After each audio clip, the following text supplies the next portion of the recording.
Hey everyone, I've been debating whether to share this experience, but I feel like it's important to get it off my chest. This happened a few months ago, and the memory still sends shivers down my spine. It was a typical Tuesday night, and I had just finished a late shift at work. I work in the hospitality industry, so I often get off pretty late. The streets were empty as I made my way home, the only sound being the echo of my footsteps against the deserted pavement. Little did I know this night would be anything but typical. As I approached my apartment building, a chill ran down my spine for no apparent reason. I shook it off, attributing it to exhaustion and paranoia from binge-watching too many horror movies. I entered the dimly lit lobby, the only source of light being the flickering fluorescent bulbs overhead. I swiped my keycard, entered the elevator, and pressed the button for the 7th floor. The elevator jolted to life, but something felt off. It stopped on the 4th floor and the doors creaked open. A tall figure stepped in, hood pulled low over their face, concealing any features. My uneasy feeling intensified. The stranger didn't acknowledge me, instead opting to stare straight ahead. The elevator resumed its ascent, and the silence became suffocating. I couldn't shake the feeling that I was being watched, and the hairs on the back of my neck stood on end. Finally, the elevator doors opened on my floor. I stepped out quickly, hoping to put some distance between myself and the mysterious stranger. I fumbled with my keys, my heart pounding in my chest. As I reached my apartment door, I glanced back, only to find the hooded figure standing in the hallway, watching me. I hurried inside, locked the door behind me, and peered through the peephole. The stranger lingered for a moment before disappearing around the corner. I sighed in relief, chalking it up to a bizarre encounter with a fellow resident. Days passed, and I convinced myself it was just a one-time occurrence. That is, until I began noticing the hooded figure more frequently.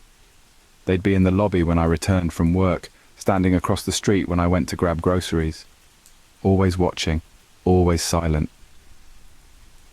One night, as I exited the elevator, they were waiting outside my apartment. I froze, the air growing heavy with tension. The hooded figure finally spoke, a low, raspy voice sending chills down my spine. "We always meet, don't we?" I slammed my door shut, heart racing. Fear consumed me as I realized this wasn't a chance encounter. I reported it to the building management and even contacted the police, but without concrete evidence, there wasn't much they could do. The hooded figure continues to haunt my nights, a silent stalker always on the periphery. I've considered moving, but I'm not sure if that would truly shake this unsettling presence.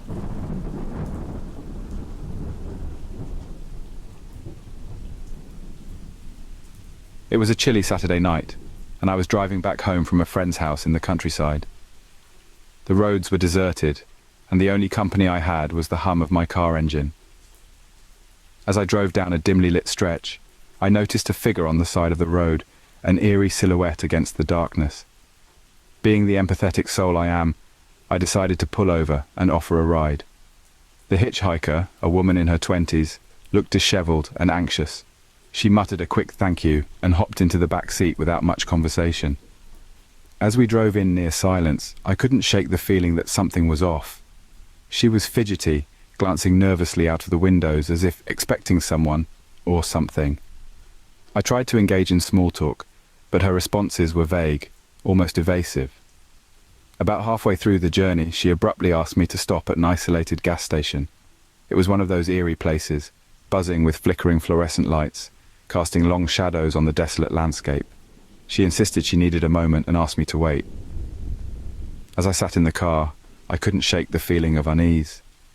Minutes stretched into what felt like hours, and just when I was about to call out to her, she returned, more composed, but with an unsettling glint in her eyes. Back on the road, I noticed her constantly checking her phone, muttering about missed calls and urgent messages. The atmosphere inside the car grew heavy with an unspoken tension, and I started to regret my decision to pick her up. As we neared her supposed destination, she abruptly asked me to drop her off at a dimly lit street corner, far from any houses or signs of life. I hesitated, but she insisted it was fine, expressing gratitude for the ride. As she left the car, I caught a glimpse of her face, and there was something haunting about her eyes, wild and desperate.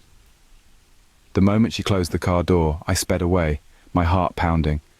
As I glanced in the rearview mirror, I saw her standing alone in the darkness, watching my car drive away. Days later, I stumbled upon a news article about a series of mysterious disappearances in the area. The details sent a chill down my spine. The hitchhiker fit the description of one of the missing persons. The unsettling realization hit me. I had unwittingly given a ride to someone who might have been involved in something far more sinister. To the late-night hitchhiker, let's not meet again, ever. And to anyone out there, trust your instincts, even if it means leaving someone stranded on the side of the road.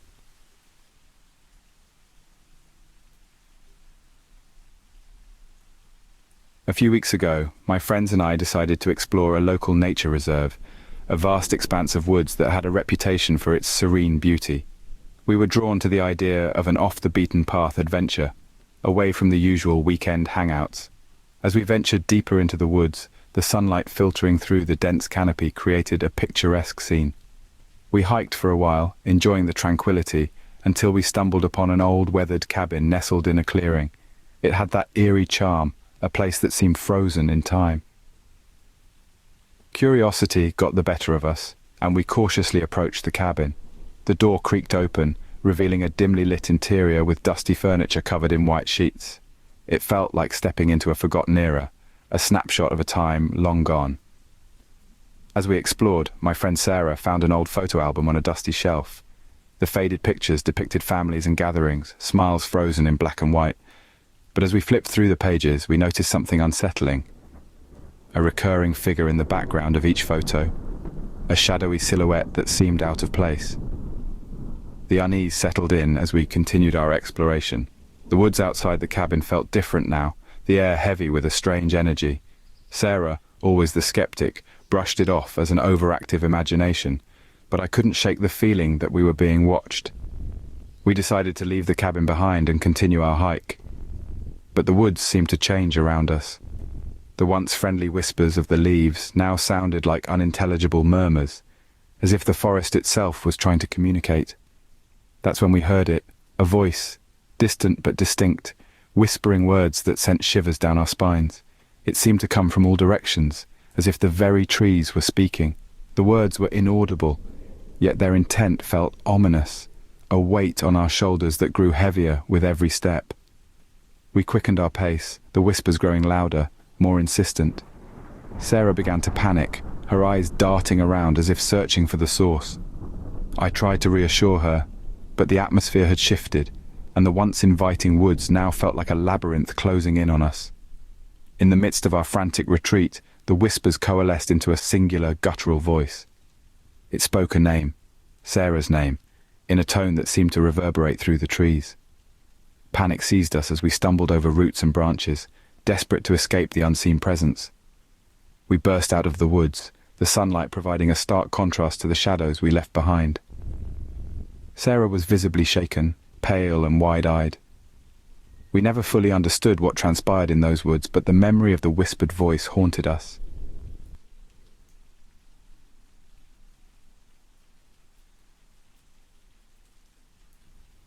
A few months ago, I moved to a small town for work. The kind of place where everyone knows everyone else, and the streets are quiet even in broad daylight. I found a cozy apartment on the outskirts, not far from a street called Willow Street. One day, while exploring my new surroundings, I stumbled upon an old dilapidated house on Willow Street. It was like something out of a horror movie. A two-story structure with peeling paint, broken windows, and an overgrown yard that seemed to reclaim the property. The atmosphere around it felt heavy, suffused with a strange energy that gave me the creeps. Naturally, my curiosity got the better of me, and I started asking the locals about the house. They exchanged nervous glances, spoke in hushed tones, and warned me to stay away. Stories circulated, tales of strange occurrences, inexplicable sounds, and the occasional sighting of shadowy figures in the windows. One night, unable to resist the allure of the unknown, I gathered a group of friends to explore the abandoned house. Armed with flashlights and fueled by a mix of curiosity and trepidation, we approached the creaking front door. It resisted at first, as if reluctant to let us in, but eventually it gave way with a haunting groan. Inside, the air was thick with dust, and the only sound was our echoing footsteps against the decaying floorboards. We wandered through rooms with peeling wallpaper and dilapidated furniture, the silence broken only by the occasional scurry of unseen creatures. As we ascended the creaky staircase, the air grew colder, and an oppressive feeling settled over us. It was as if the house itself was watching, waiting. We explored each room, each corner, but found nothing out of the ordinary, until we reached the second floor. In the farthest room, we discovered an old wardrobe. It seemed ordinary enough, but when we opened it, the temperature in the room plummeted. A cold gust of wind rushed out, extinguishing our flashlights. Panic set in as we fumbled to relight them, and that's when we heard it. A faint whisper, like distant voices carried by the wind. The air grew tense as shadows seemed to dance around us. We felt an overwhelming sense of being unwelcome, as if we had trespassed into a realm not meant for the living. In a rush of fear, we fled the house, stumbling over each other in our haste to escape. The following days were plagued by a deep sense of unease, strange dreams, whispers in the night, and an unshakable feeling of being watched. The abandoned house on Willow Street had left an indelible mark on us. To this day, I can't pass by that street without feeling a chill down my spine.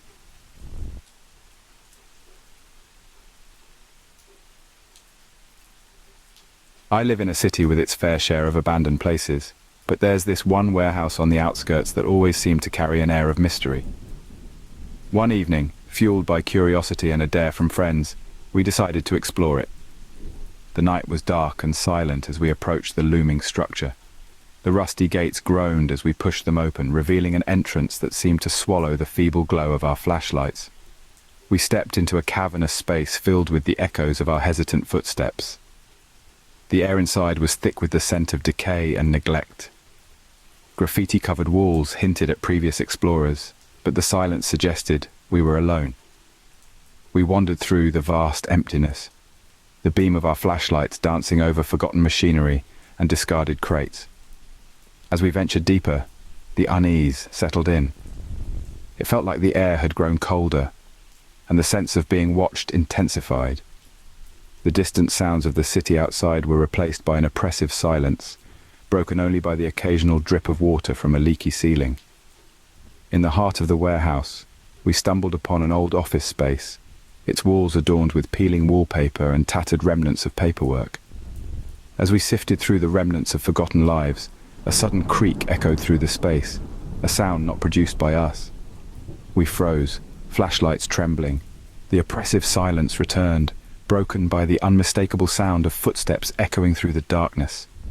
We exchanged nervous glances, our imaginations running wild with thoughts of who or what could be sharing this abandoned space with us. With a shared sense of urgency, we decided to retreat. But as we retraced our steps, the footsteps seemed to follow. Panic set in as we quickened our pace, the echoes mimicking our every move. It was as if the shadows themselves had come to life, shadows with unseen eyes fixed upon us. We burst out into the night, gasping for air. The warehouse loomed behind us, silent and foreboding. We tried to laugh off our fear, attributing the footsteps to an overactive imagination, but that unease lingered, refusing to be dismissed. Over the following days, the feeling of being watched persisted. Shadows danced at the edge of my vision, and every distant creak or shuffle sent shivers down my spine. I found myself glancing over my shoulder, half expecting to see a figure lurking in the darkness. To anyone considering exploring abandoned spots, be careful. You never really know who could be there with you. I just wanted to take a moment to say thank you all for tuning in to Haunted Lullabies. If any of you have any stories you would like narrated on this channel, feel free to drop a comment and I will send you my email to submit your story. If you enjoyed this video, don't forget to subscribe, like, and comment. Until next time, sweet nightmares.